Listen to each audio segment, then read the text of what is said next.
Hello friend, my YouTube channel ABS for Bharat में आपका स्वागत है। दोस्तों, आप देख रहे हैं कि दांत के ऊपर पेरियपैकल एब्सेस बना हुआ है, जिसको हम आम भाषा में फोड़ा भी बोल सकते हैं। तो दांतों में ये फोड़ा बहुत छोटा होता है, जैसे सरसों के दाने के बराबर या मटर के दाने के बराबर होता है। तो इसको आप इग्नोर ना करें, इसको आप हल्के में मत लीजिए। इसको आप अपने नज़दीकी डॉक्टर, जो विश्वसनीय डेंटिस्ट होते हैं आपके नज़दीक में, उनसे संपर्क करें और अपना ट्रीटमेंट लें।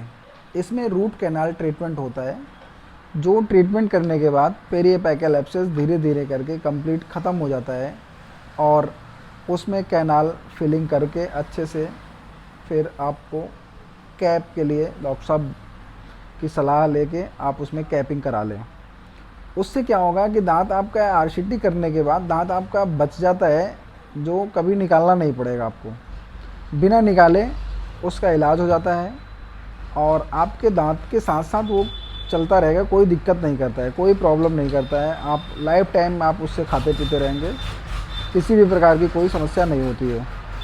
अगर आप कैपिंग नहीं कराते हैं तो कैपिंग नहीं कराने के बाद क्या होता है कि दांत धीरे धीरे टूटने लगता है, क्योंकि उसकी जो वेसल्स होती हैं, नसें होती हैं, वो डेड कर दी जाती हैं, ख़त्म कर दी जाती हैं। जिसकी वजह से क्या होता है कि आपके दांतों में न्यूट्रिशन या पोषण नहीं पहुंच पाता है, जिसकी वजह से दांत वो डेड पड़ा रहता है। आरसीटी मतलब दांत का पूरा कैनाल को साफ़ कर दिया गया है, उसमें कैनाल का कोई कनेक्शन नहीं रह जाता है, तो वो डेड पड़ा रहता है।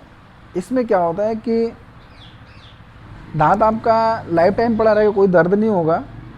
लेकिन होता क्या है कि धीरे धीरे अगर आप कैपिंग नहीं कराए हैं तो धीरे धीरे क्या होता है कि वो टूटने लगता है।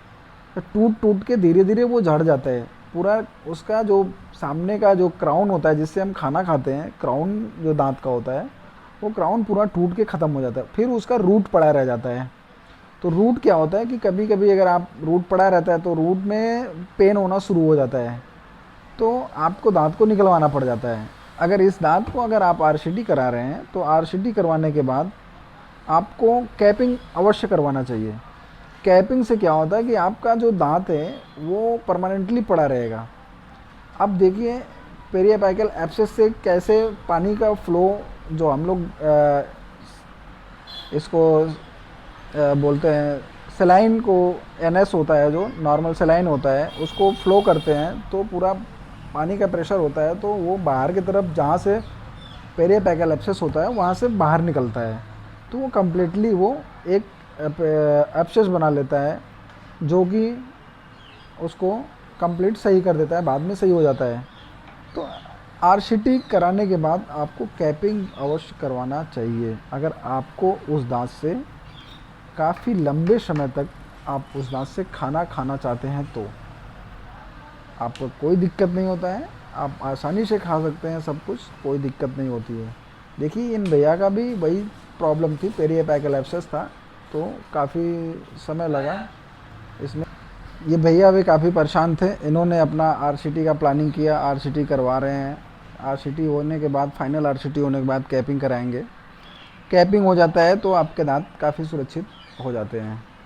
तो इस प्रकार के यदि आपके दांत हैं तो आप उसको सुरक्षित कराएं, उसको निकलवाने की ना सोचें, जिससे कि आपका दांत काफ़ी लंबे समय तक चल जाएगा, कोई दिक्कत नहीं होती है। यदि मेरा वीडियो आपको अच्छा लगा हो तो इसे लाइक करें, शेयर करें और सब्सक्राइब करें मेरे चैनल को, जिससे मेरा उत्साह बढ़े। धन्यवाद दोस्तों।